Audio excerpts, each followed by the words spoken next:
How about any exams that you have taken? All right, you can let me know in the chat box if you've ever taken some of these exams. So Belen is saying the National English Ability Test. All right, so that's called NEET. I thought it was aptitude, but it's ability. As for me, I had to take many exams. One is known as the SAT. The other is known as the ACT. Those are quite popular in the United States. I've never taken a real IELTS test, but I have taken plenty of practice IELTS tests to kind of understand the strategies so I can share them with my students. Robert is saying in Thailand, they do, let's see, the national test for Thailand, and there's a specific CEFR, GRE test. Yeah, that one is, I think, the graduate record exam. So testing lots of, if I believe, kind of thinking skills, writing skills, and maybe some other like logical things like that. All right, and a lot of us are now saying that you yourselves have taken these English proficiency exams. So you are all quite familiar with these exams as well. Why don't we get straight into talking about them? So as you can see on the screen, we will be talking about unleashing the fun of exam prep today, and particularly how we can prepare young learners for future success. My name's Andy. I'm Senior ELT Consultant for Academic and Training at National Geographic Learning. And I have been a teacher for over 10 years. I've also worked in teacher training for a few years as well, so I'm thrilled to be here with you. You have all been participating really well so far. As you can see, there is the chat box where you can add your ideas and your thoughts or opinions. I'd just like to remind you, make sure that this blue button in the chat box says everyone, all right? That way everybody can see your message. If you just select hosts and panelists, then only I will be able to see your message. And I want you to share your ideas with everyone. So just make sure everyone is selected. You might have also noticed that the text in the chat box goes by quite quickly, and I might miss something that you want to ask. So if you have a specific question about exam preparation that you want to ask me, there is a Q&A box down at the bottom of your screen. You can type your question in here, and that will make it so I will be able to see all of the questions at any time, and they don't get lost in the chat box. All right, so I hope that you're ready to use your typing fingers and let me know your thoughts and your questions in the chat box and the Q&A. So I want to begin with a story here. Now, back when I was in high school, I did a sport. I was on a sports team. Here is a photo. Do you know what this sport is called? You can let me know, type that in the chat box. What sport am I doing? What team am I on? Right, I look quite young in this photo. Actually, I was 18 years old. So we have some guesses coming in, like rafting, dragon boat, rowing. Yeah, right. So it looks very similar to a raft or a canoe or a kayak.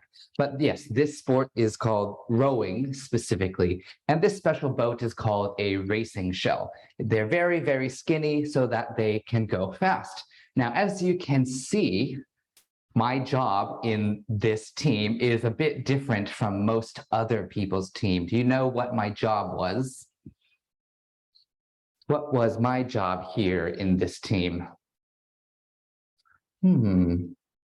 Okay. So you might be able to see, or you might notice, right, I'm not doing a lot of physical stuff. In fact, my job as the coxswain is to sit in the front of the boat and steer the boat so that we go in the right direction. A lot of the other people are providing the power. I'm the one steering us where we need to go. And on my sports team, that was great. But as a young man in high school, I did not have the same sense of direction. I did not know what I wanted to do with my life, right? The only thing I did know is, I had a list of about 3 or 4 universities. Sorry, just one moment. I had a list about 3 or 4 universities that I knew I wanted to go to, and I needed a certain score on a standardized test to get into that university. So I spent hundreds of dollars of my parents' money and hundreds of hours of my own time preparing for this exam. And eventually, I did get into the university I wanted. I got the score that I needed. So for me personally, there was a really good value in doing all of that exam prep. So for me, I was steered in the correct direction, right? I was going in the right direction. But how about you and your students? Your students probably are not in high school thinking about university. If you're here, you're probably teaching young learners in primary school. So I want to know what you think. How important is it to teach exam skills to young learners? Now, I'm going to launch a poll, and you can let me know your opinion. Do you think it's important or not very important? So go ahead and choose the option that you think. And in the chat box, you can let me know why.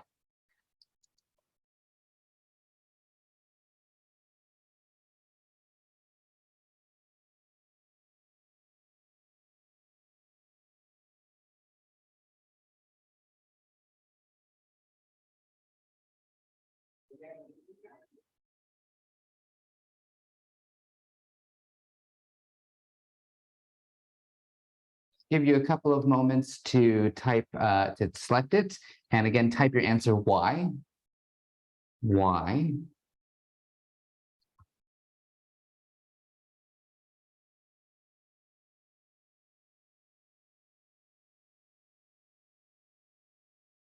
All right, now Kate might take a couple of seconds to type your answer in. And we have about 58% of people who have voted. So for the others, let me know. Yeah, okay, great. I have some more votes coming in. 61%. I want to see if we can get to about 75%.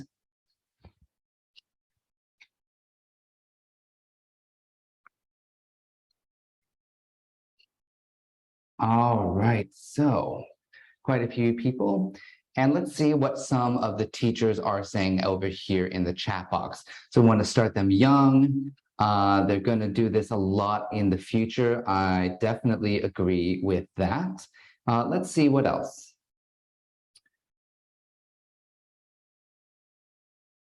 It's pretty important because they have some kind of exam in their life and it helps them build confidence. Great. So I'm going to go ahead and share this. End the poll and share the results. Now, as you can see, most people agree with me. I think that it's very important and pretty important, that is similar. Only a few people said that it's not very important.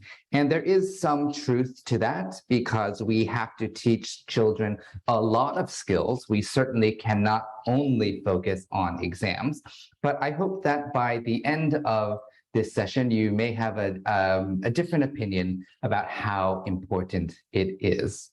All right, so as a lot of you are saying here, it is important because we want to start them off right, start them off young. And I call this setting positive foundations.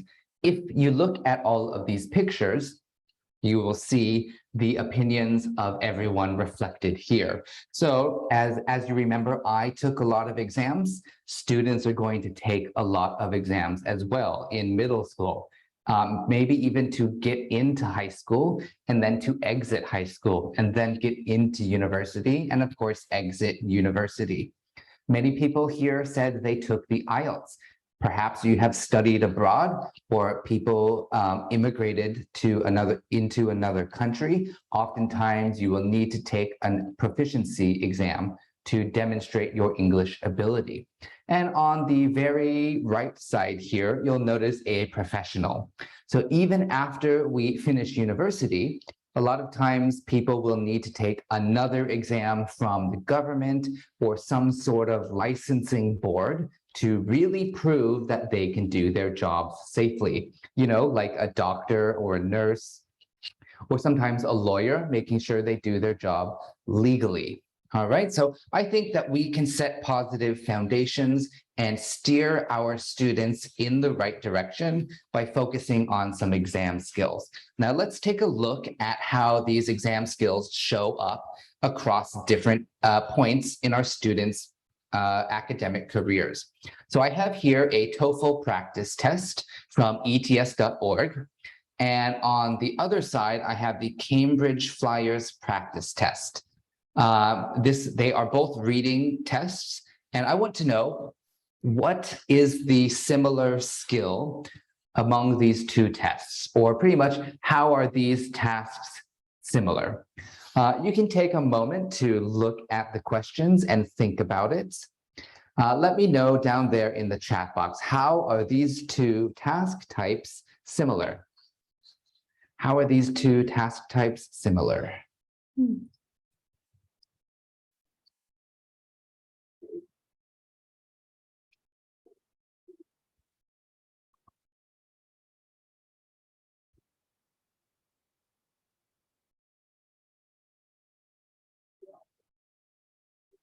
Right, there is a correct answer and just one correct answer. So I really like that. And how do we know which is the correct answer?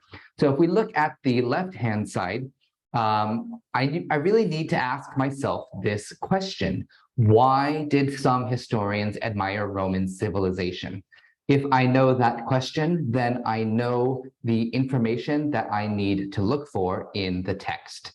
And the same with the Cambridge Flyers test. The castle that they visited was near something and on a hill. So where was the castle? What was it near? In both of these tasks, for children and for adults, we are using the same skill, which is to find out the missing information and identify the information that is missing so we know what to look for. All right, we're going to see this again. Here's an IELTS practice test, as well as a Cambridge Young Learners practice test. They're both listening, and in both of these examples, students must listen and write the answer. Do you think it's okay to spell the word wrong? Is it okay to spell the word incorrectly on this test? What do you think? Give me a yes or no down there in the chat box. What do you think? Exactly, it's totally not. So you can get everything correct except one letter, and then, oh no, you do not get the point. In all of these cases, we need to get the details right. So you can see that focusing on these skills from the very beginning can help students be prepared for these skills on these more important life-changing tests later on in their academic career.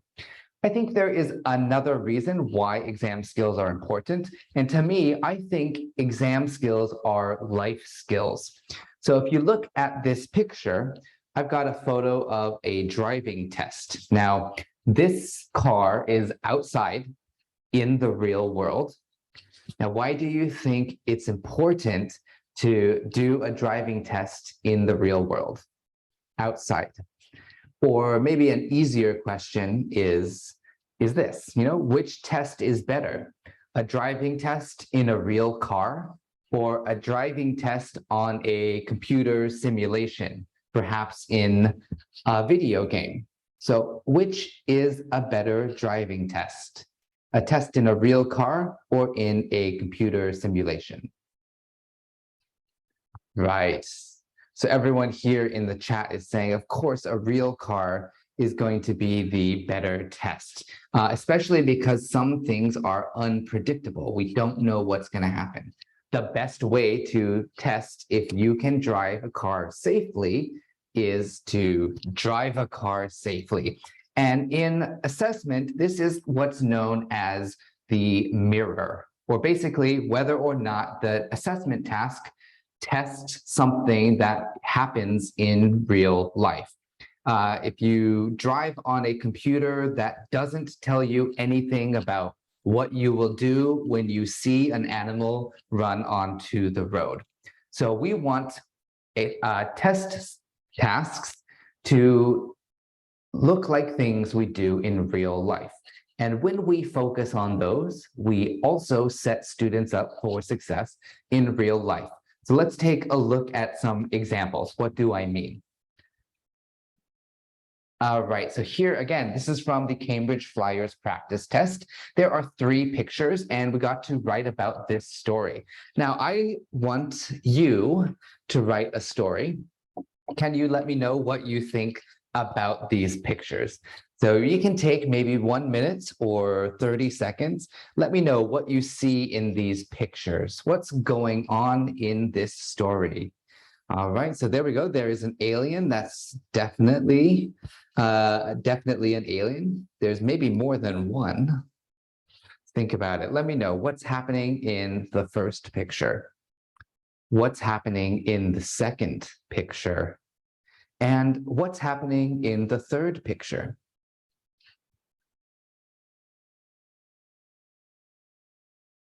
Oh, I see. Many people are thinking, right? And they're getting their fingers ready to type out that quick story. Now, you don't have to go into a lot of detail, just something quick, something fun, something interesting.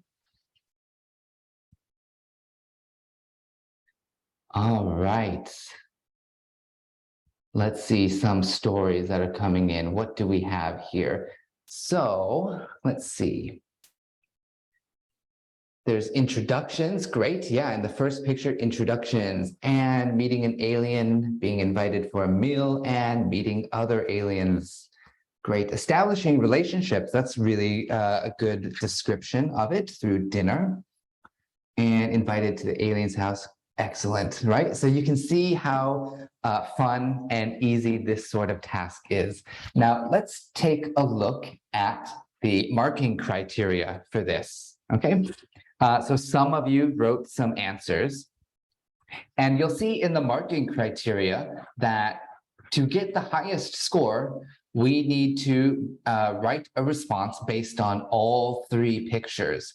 So I definitely see some people that wrote about all 3 pictures here. That's great. So you two will get the highest score, maybe a 4 or a 5. Other people have really good ideas and really great descriptions of one picture.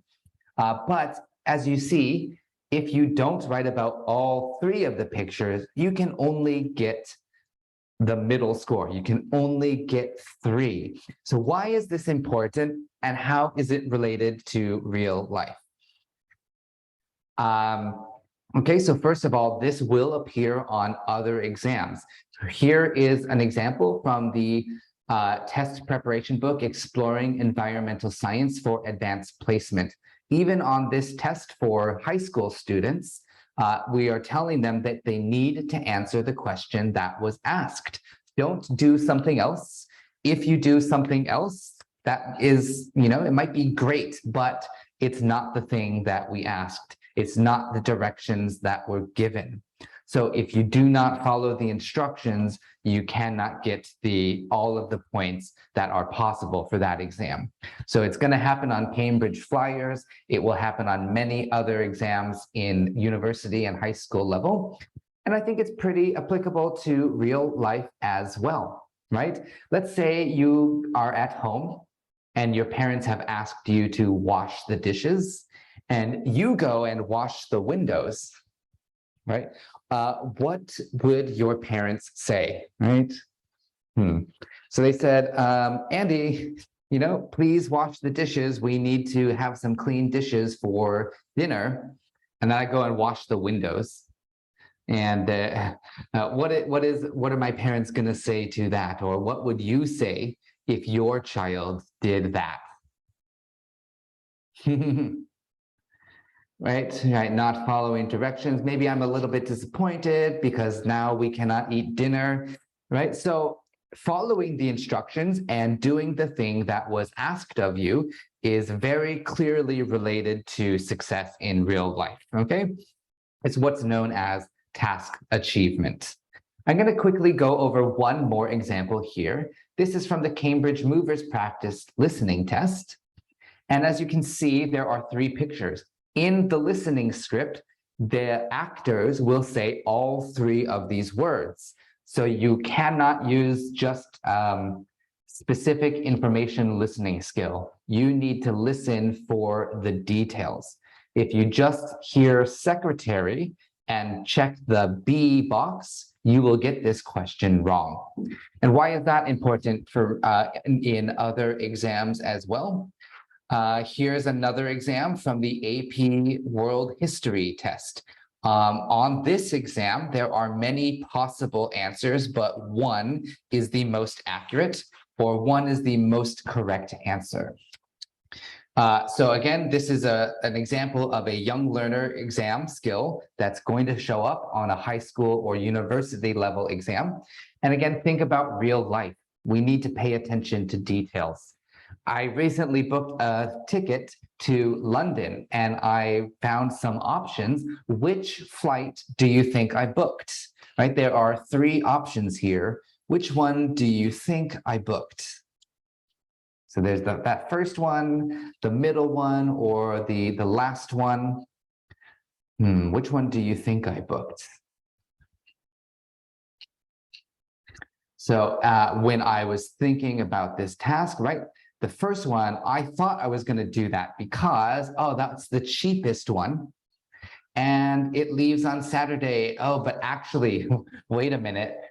If you look at this time, it's 20 minutes after midnight on Saturday morning. So actually, when you leave for the airport, you actually have to leave on Friday night. But I was busy on Friday night. So if I hadn't paid attention to that detail, I would have made a very expensive mistake. So again, just a very clear example about how this young learner exam skill is directly relevant to real life. So I think that's very clear about why exam skills are important. Let's take a moment to, let's spend the rest of the time looking at how we can help our students. I'm going to use some examples from our Look title. This is a 7-level series for young learners of English. And I particularly like this because there's a lot of opportunities to help students with exam skills. So we're going to do some model lesson activities. And I know what you might be thinking so far, right? Andy, my students think exam prep is so boring, right? If you recall, I talked about how I spent hundreds of hours looking at an exam prep book when I was in high school, okay? But that doesn't have to be like that, especially for primary learners. We can make it a little bit more interesting and a little bit more fun. So let's explore how we can do that. The first example that I have here is from a review unit in Look. This is level 2. So we're talking about pre-A1 level, and these students might be about 6 or 7 or maybe 8 years old. So the task is pretty straightforward, right? Here is the picture, now write the spelling. So let's take a look at how we can approach this. So I'm going to ask myself 3 questions. What is the language skill here? Well, we need to spell words correctly. What's the exam skill? The exam skill is to know that you can use resources and existing knowledge, okay? If you didn't memorize how to spell music and science, it's okay because the letters are there and there is a space for each letter as well. And what does this teach us about life? Well, it teaches us that there are ways that you can help yourself. If you don't know the answer, sometimes there is reference material. If you don't know what to do, sometimes you can get help. So I want to focus on these three things as I go through my task with my students. So first of all, I'm gonna maybe make use of these flashcards. These are the flashcards that come with the look title. And I've got them here very small. I was able to download these from the companion site as a PDF. So I can really easily print these out and give them to my students, and we can cut them up and play a lot of games. You are probably familiar with maybe some slapping the flashcard or matching the flashcard games. All of those are super easy to do if you have these materials available on your computer. But I want to take a look at what else we can do. Okay, so for this activity, I need to cut out some little pieces of paper with the letters. So here I've got H and M and A and T. So I can spell the word math. And I can do this, as a demonstration with my students. Oops. All right, so here we go. Let's do this demonstration together, shall we? Can you let me know what I need to do? So what is the first letter? Which one goes first? What is the first letter? There we go. So we have M, and right, I'll just drag it over there. Okay, how about next? So first is M, next is A. That's great. And guess what, students? I think next is H. Is that right? All right, no. So let's think again about the phonics rule that we know and the spelling rule that we know. So when I have the, like math, ath, this, these are kind of different sounds. With, math, bath, what are those two letters? There's two letters, they go together. Do you remember? Math, bath, with, that's right. So T and H go together. I remember that now. T and H go together. Okay, so next is T and then it's H. Fantastic. Great job, students. All right, oops. Let's go to the next one. All right, so here we have, this picture is science. So let's spell this one again. What is first? S, great. I have some stuff. S, all right, now let's think again. What letters go together? We can think about scissors and science. What letters go together? I see one student has got it, and 2, 3, great. And I'm going to make sure I can check and see everybody has got it. Very good, students. S and C go together. All right, so then let me know what's next. All right, and Kincho has pointed out like science and scissors, SCI go together. That's a really good pattern that you noticed there. All right, and what's next? Next is E, and then next is N, and so on, but it's not actually going to fit. Science, so there we go, we've got science. So let's take a look at how we can get our students a bit more involved, because this is very teacher-centered. I'm doing all the talking. So I've got 2 students here. Maybe one's named Indira and one's named Min. Over here on the left-hand side, Indira has the flashcards and Min has the letters that are cut out. Okay, so do you think that your students can have a conversation about how to spell these words? So I'm going to write that in there. Give me a yes or no, or maybe. Can your students have a conversation about how to spell these words? All right, so I have some answers coming in. Yes, yes, yes. That's great because in the morning session, a lot of people said no, or maybe, or I don't know. So I love your confidence for everyone here in the evening. That is great. If you have any doubts, I just want to show you, we can use some very simple functional language to facilitate a conversation between two students. Now, remember, the level is pre-A1. That's very, very basic usage. And if you look at this model conversation, we see very, very simple language. So Indira is going to say the first sentence, this is math. And Min can say, oh, yeah, first, it is M. Next is A. Maybe Min makes a mistake here. Next is H. But Indira knows the answer, and she knows my language frame from earlier. T and H go together. S and C go together. So it's very easy for Indira to say, no, T and H go together. And Min can say, it is T and H, or next is T and H. So there we go. Very simple to get this away from teacher-centered after a demonstration to pair work with your students. Now, can you get even more people involved? And I would say yes. Perhaps in a group of 4, which we can do with all of our flashcards that we've printed out in mini pieces and cut out. I've got Max and Min over here, and then finally Indira and Ilana. And maybe there's a couple of options.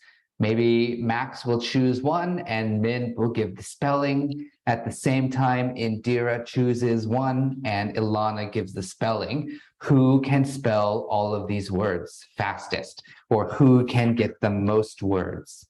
Or can they work together as a group to spell all 4 words? So there's quite a lot of interaction patterns that are possible with that one.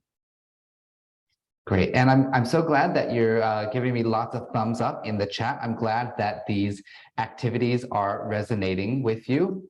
What Charmaine has asked, can we please have a copy of tonight's slides? We won't send out the slides, but after this session, we will send out a recording of this so you can look at the slides again in the future. So let's take a look and recap about cooperative spelling. Why was this good? Why was this fun? Why was it useful? As you notice, it was physical and active. So students really love, moving around instead of sitting in their chair for 40 minutes. Okay, it's cooperative. I have my students working together. It uses language skills, not just vocabulary and spelling, but also by setting up a simple conversation, I can get my students speaking together. Okay, it of course uses exam skills like remembering, drawing on the knowledge that you already have. And of course, it's highlighting life skills. Every time my students think about the phonics and letters that go together, I'm going to maybe recognize that, praise them, and congratulate them for doing that so well. All right. So if you'll notice, right, do you think that I made that up myself? Right, I'm an experienced teacher. I've been doing this for 10 years, but do you think that I came up with that idea all on my own? I don't think so. Actually, I had some task guidance notes in the teacher's book. So on the left-hand side, we have what the students see, and there's this regular task for students to review. In the teacher's book, there is a lot of notes for me to follow so I can plan out some of the activities. Now take a look at these. Can you see where the task guidance notes helped me? So what did I do from the task guidance notes? There's definitely something in there that I was able to pick up on so that I could make an activity to help my students. There's a lot of text, so I'll give you some time to skim that. What do you think I did? And how did these notes help me? Yeah.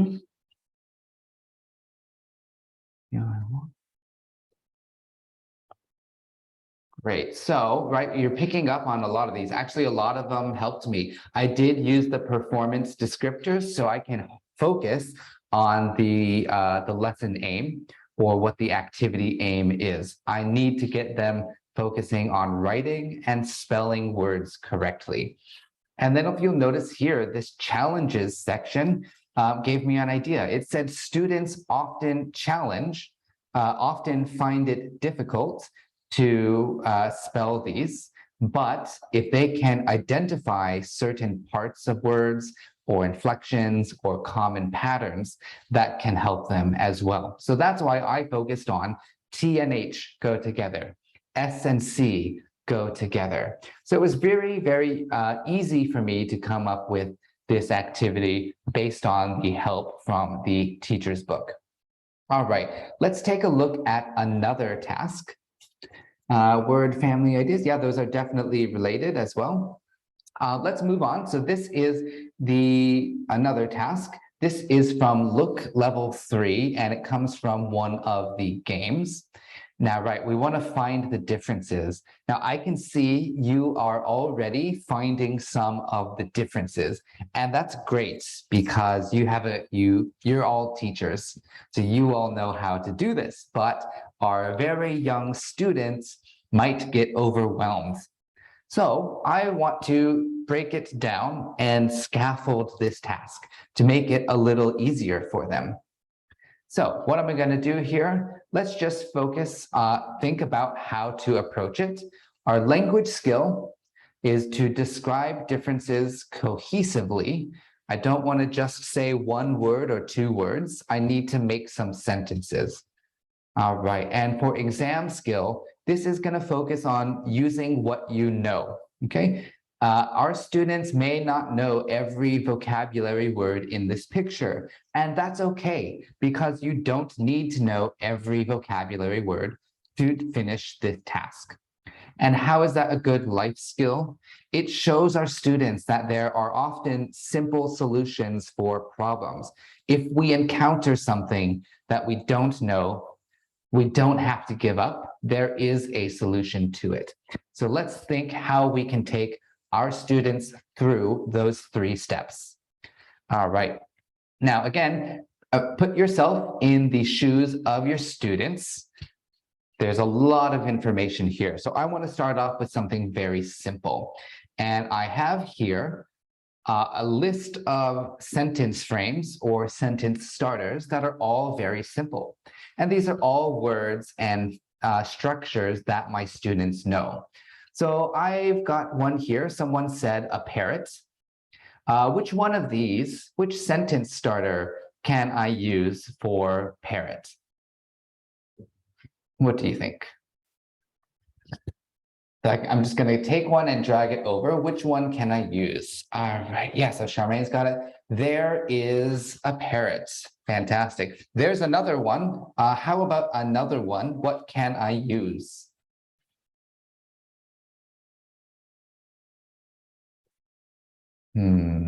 All right, so it is a parrot. Okay, or maybe even this is a parrot. So there are a lot of options. We can let our students know it's so easy to approach this task because you already know about half of the language. Now, let's focus on these differences. Okay, let's find some out, and I want to focus on the sentence frames that I can use. Okay, so for the parrots, maybe we said there is a parrot. Now, how about this one? Which one can I use next?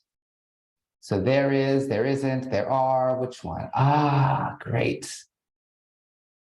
And I can model and demonstrate for my students. In the first picture, there is a parrot, but in the second picture, there are 2 parrots. Okay. Let's take a look at another one. I don't know this food, but I can guess, right? Maybe I can say there is, what is it? Is it food or a drink? This one is a cake, right? Oh, it's food. And down here, which sentence starter can I use? There isn't. All right. So again, in picture A, there is some food. There is a cake. But in picture B, there isn't a cake. And it can go on so many different things. Let's do one more. How about the weather? Which sentence starter can I use for the weather?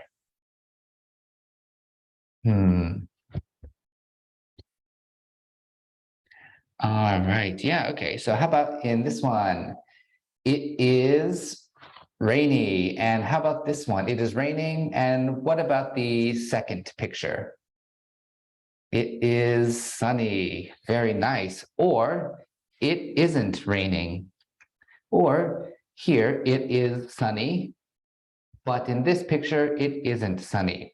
In this picture there is rain, but in this picture there isn't rain. In this picture, this is rain. But in this picture, this isn't rain. This is the sun. All right, so this is so easy to take very simple sentence frames and talk about differences in pictures. Our students might think, I don't know how to do it, but we can show them, yes, you do know how to do it. It's very, very simple. So again, let's take a look at the task guidance notes for this task. All right, and let me make this a little bigger for you. I'm great that I'm really happy that you love that idea. It is simple and helpful. That's what we want to show to students. So where did I get this idea? Can you see in the task guidance notes where I got this help? So this is going to help me teach this task. Where did I get this? So if we take a look in the challenges section, it's telling me they worry they won't be able to identify the differences, but reassure students they can respond in very simple phrases, right? And as we've just seen, it was very easy to do that and very simple. That's great. Okay, let's take a look at one more and we'll go to a little bit higher level. Oh no, sorry, I'll just give you a quick example of how you can do even more with this. So if you don't have two pictures from the book, you can kind of make your own picture. So I maybe will do a drawing dictation and say, I want you to draw a monster. The monster has a long body. The monster has a big head. The monster has many legs, and the monster has many eyes. The monster has some ears. Okay. So with these words like many or some, it's not specific. Students can have many different answers. And if we let them draw their monsters, they might come up with something that technically fits the description that I gave. And you can see we can give a lot of opportunities for them to practice that cohesive language as well. So in this picture, the monster is tall, but in this picture, the monster is short. In this picture, the monster has 1, 2, 3, 4, 5, 6 eyes. But in this picture, the monster has 2 eyes. It is colorful, but in this picture, it is ugly, in my opinion. And if your students are not so great at drawing, what you can do is something like take a picture of the environment. This is my desk. You might also take a picture of your classroom and then move some of the photos around. Then you can display the photo on the projector or the board, and your students can walk around the classroom talking about everything that they see that is different. So for example, oh, in this picture, there is some chalk, but in our classroom, there isn't any chalk and stuff like that. So it's very, very easy to take many different materials and give students practice with this same type of task. All right, so let's move on to one last exam task. Oops. Oh, I'll just summarize that one. I think we've all got this idea. It's physical and active, it's cooperative. Again, we're using that language skill and exam skill, and we're highlighting the life skills as well. If you didn't know the word, use a simple solution. This thing isn't here, but in this picture, it is here. Okay, so moving on, there is another activity called Simple Funny Stories. This comes from Look Level 6, and it's in one of the review sections. So again, I'm going to think about the skills that I want my students to do. All right, so in this one, again, we need to describe narratives cohesively. And the exam skill is teaching students to plan their writing. And the life skill that we have here is I want to show my students how to make logical connections between events. So what am I going to do here? If we start out with, just write a story, it gets to be a little bit overwhelming. So let's break it down into steps. And I'm going to look at this first picture. So can you let me know in the chat box, what are they doing? Or what is happening in the first picture? So don't think about all three yet, just think about one. What is happening in the first picture? What are they doing? So there's lots of possible things. Great. So they are in the museum, having a tour. Good. Lots of good ideas coming in here, listening to a guide, and he's telling them about dinosaurs. They're watching, they're listening. Awesome. That's excellent. I'm going to choose two of those. So let's think about this one. They are in the museum. The host is telling them about dinosaurs, okay? They are in the museum. The host is telling them about dinosaurs. Are those ideas similar or different? Okay, or I might think about good and bad. So in the museum, is that good or bad? I think it's good. Listen to the guide about dinosaurs. Is that good or bad? I think that's good. So are these two ideas similar or different? I think they're pretty similar, right? And which word can I use for similar ideas? So I have and, but, so, because. That's right. Okay, so I'm going to go drag and here. They are in the museum and they are learning about dinosaurs. Fantastic. Let's take a look at picture number 2. What do we have here? So we might say they're in the museum and they're oh, thank you, Julie. Yeah, they're learning about dinosaurs. How about in picture 2? What do we see here?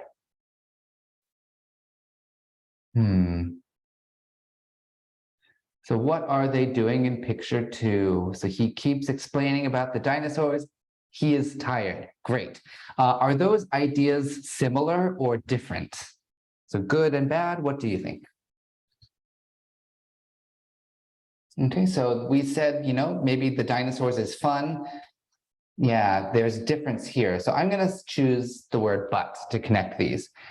They are talking about dinosaurs, but he falls asleep. And then finally, how about in this picture? What do we see here in the third picture? Let me know. What do you think? What do you see here?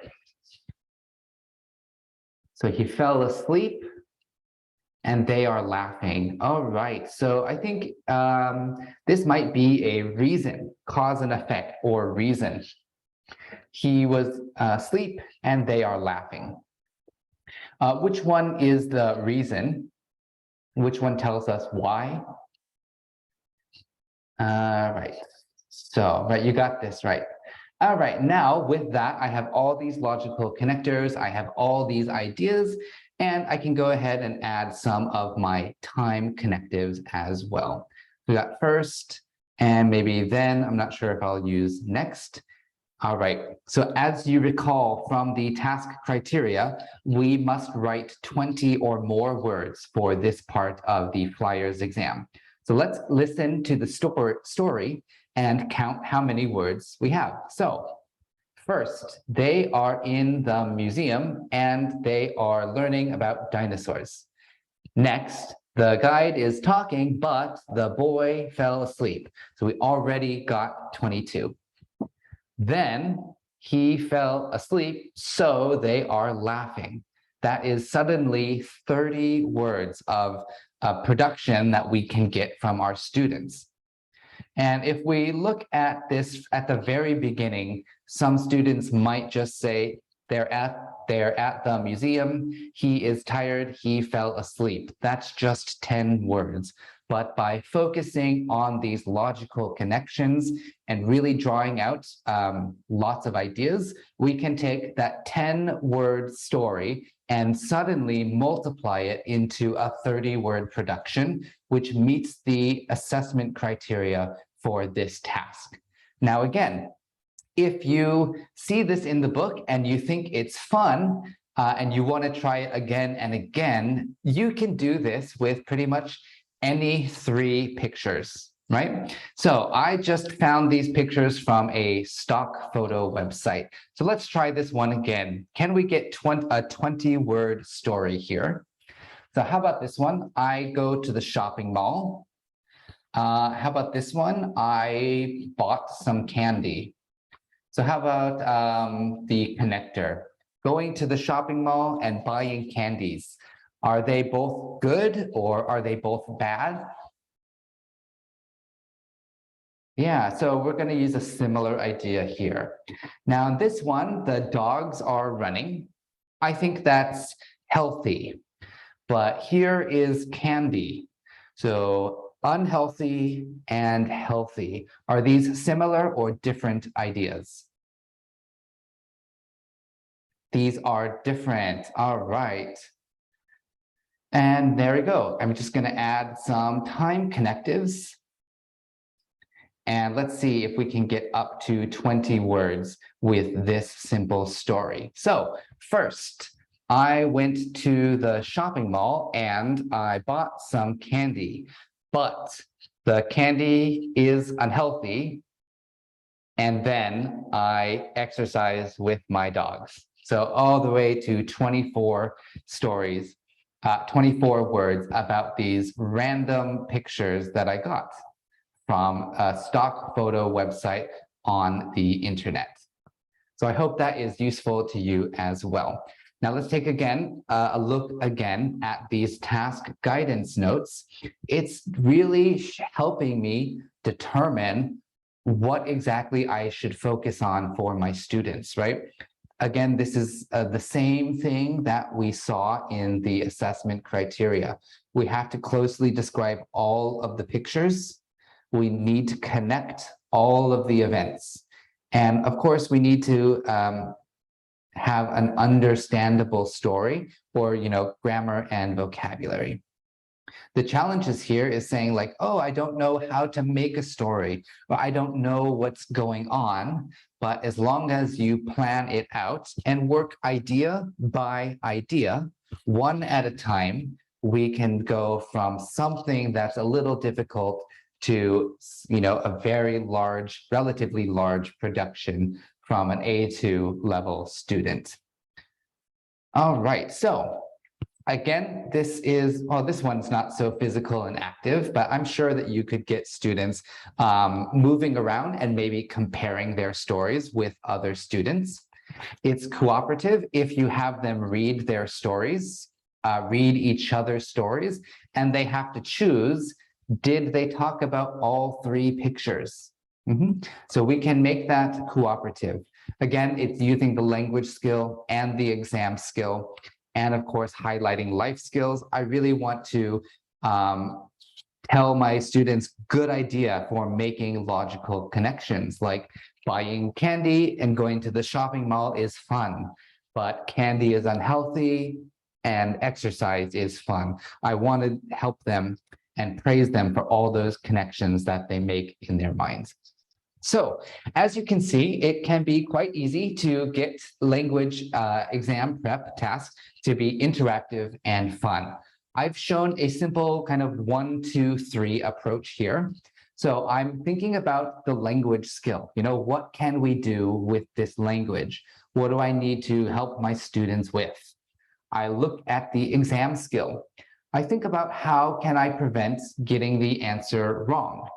Some of the time, it's quite obvious what the exam skill is, and other times it's not so obvious, and we need to think about it. Okay, and finally, for the life skill, I want to think about how it helps us in our daily lives, because ultimately, good tests give us tasks that we have to do in our real life. So by giving my students real life tasks that are relevant to the things they do, I can make it much more enjoyable for them as well. Okay, now, as I mentioned, it's not always quite obvious what that exam task is, but in the Look series, we do have a lot of support to help teachers. So as you can see in this section, this is an exam task from the Cambridge Flyers one, the Cambridge Flyers exam. So our students are going to get a lot of practice with exam tasks just by completing the tasks in the book. Now, if we look at the teacher's book, it's going to help me understand what this task is, as well as give me some ideas on what students might need help with in this challenges section. So I think that's super useful for me, and that's what has helped me create activities that I demonstrated for you just now. So if we look at the entire series of level starter through level 6, you'll notice that all 3 levels of Cambridge YLE exam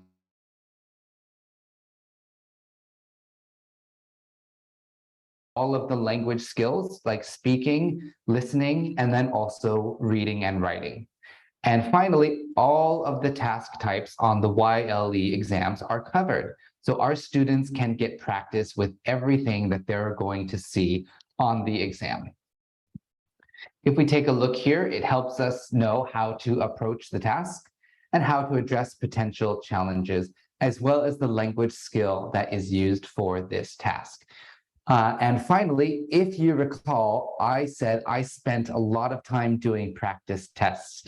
And this opportunity is also available to students with the 6 Cambridge YLE practice tests that are included in the series from level 1 to level 6. So sometimes practice is, the best way to prepare. Our students can get a lot of practice with these exam types, as well as the full experience of, sitting down and completing a test in 1 hour or 2 hours. All right, so thank you so much again for joining me to learn about unleashing the fun of exam prep. Again, all of these examples came from Look. This is a 7-level series for young learners of English. It's very, very fun. It's very, very interesting, and there's a lot that we can do here. I'd like to open this up for question and answer session. So if you have any question or any answer,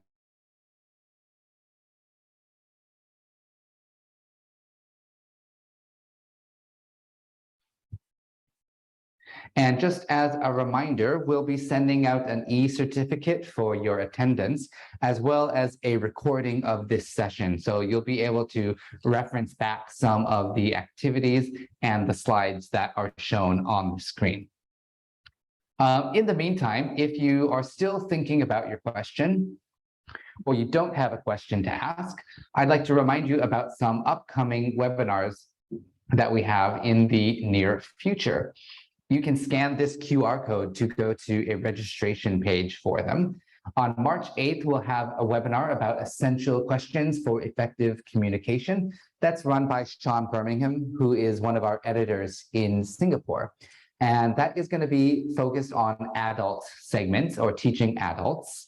On March 14th, Ross Thorburn will do a webinar on the ABCs of positive behavior management. So if you're teaching primary students or maybe even secondary students, this I think will be really applicable to your work, and you may find that pretty interesting.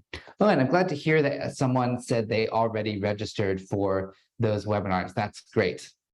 All right, so I'm so glad that you were able to join us, especially on Friday night.